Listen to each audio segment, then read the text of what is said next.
Hi, everyone. Thanks so much for listening. My name is Samantha Hasek. I'm happy to share with you the research that I undertook last year in 2022, favored fuelwood species that inform forest restoration priorities in Malawi. Mt Mulanje is a forest reserve in southern Malawi in eastern Africa. You can see the locator map on the left. It supports roughly 1 million people in the immediate and broader area, providing freshwater and fuelwood resources. Fuelwood is the primary source of energy for cooking and heating in the area. The dominant vegetation type is Miamba woodlands, which is pictured above, and it's characterized by trees in the Fabaceae family, specifically Brachystegia and Gilbernardia. And pressures on the woodlands include overharvesting and clearing for agriculture. And the woodlands around the mountain are in various states of degradation, ranging from almost intact to severely degraded. The reserve is managed by Mt Mulanje Conservation Trust and the Malawi Forest Department. And recently, in the last 2 years, they've constructed co-management projects between various villages as well.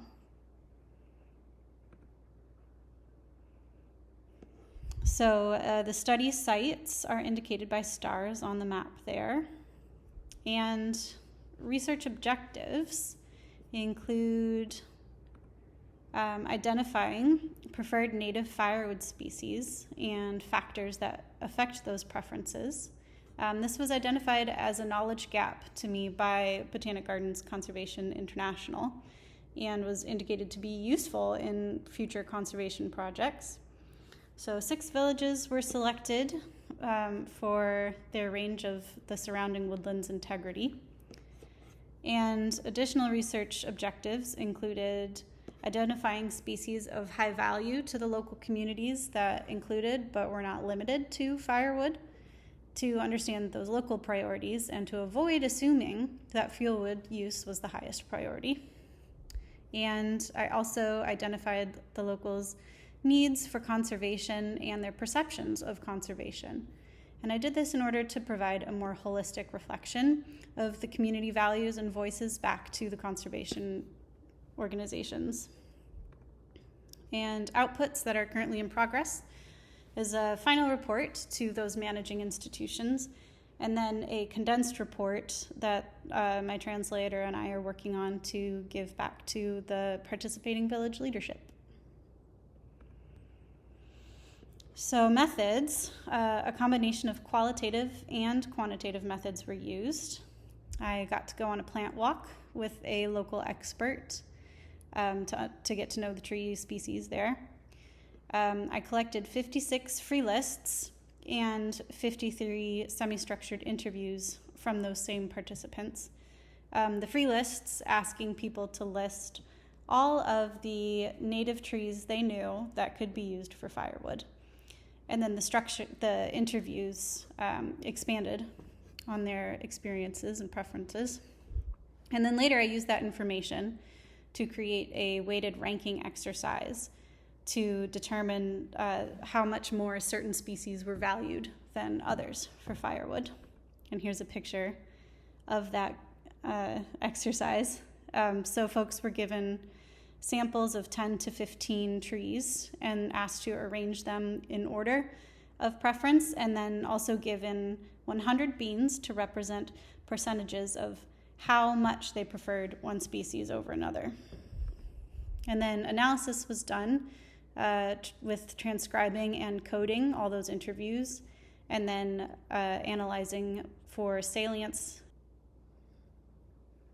So of the 99 different names that were given during the free list exercise, 4 really had highest salience and most frequent mentions. Kamponi, Mwanga, Musuku, and Tetere. And interestingly, the Kamponi group is actually several different, scientifically different species, and they're lumped together under the name Kamponi because they perform well similarly. They're all used for charcoal production particularly. And then when the interviews were given, people indicated their personal preferences to be the same for those four top species: Camponi, Mwanga, Musuku, Tetere, which is the Brachystegia, Paracopsis angolensis, Wapaka kirkiana, and Faria saligna. So these were valued because they have long burn times, low smoke, and then again produce good charcoal and long lasting. And then one criteria that people included, especially to Musuku, was easily available. So not a criteria inherent to the wood. And this is a picture of the most preferred Brachystegia species, Brachystegia bomii. So in transcribing and coding the interviews, some various themes arose. Time and energy was a really big theme for people. People found that they spent what they considered too much time having to go and harvest, which took away from their time to spend on running their households and their businesses. People reflected that the degradation of woodlands led to scarcity, which made it harder to find both the quality of wood that they preferred, including the high quality species, and just made travel times much farther. And so people talked about having to choose wood that was easily found but didn't burn as well versus taking the time to go harvest high quality wood, which took longer to do and further distances, but often ended up in having to harvest less frequently because the wood performed better and lasted longer. And then also people described their use either as domestic or domestic and for income. So selling wood was important to people. About 10% of the participants got some sort of income from selling the wood. And then some fear and distrust of managing institutions. So a few people reported that they chose to only harvest wood on their own properties because they didn't want to have to interact or get in trouble with the management. And so from the weighted rank exercises, some multi-use species emerged, species that were useful for both high-quality firewood, and then the participants identified other uses such as timber, food, medicine, or agricultural applications.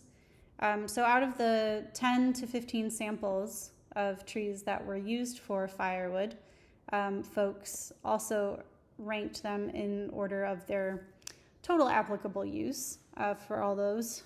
And you can see on the bottom there, Musuku, or Wapaka kirkiana, had the most variety of uses, important as high-quality firewood, for timber, and for food.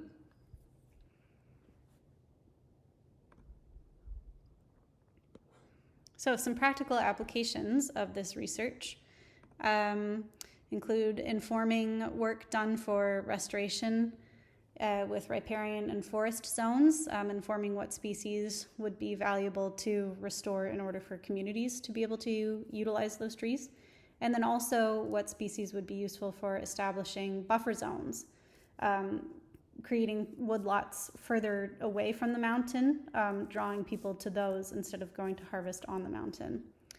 There are several nurseries run by villages around the mountain, and they're actually able to make money selling seedlings to the forest department and to the conservation trust.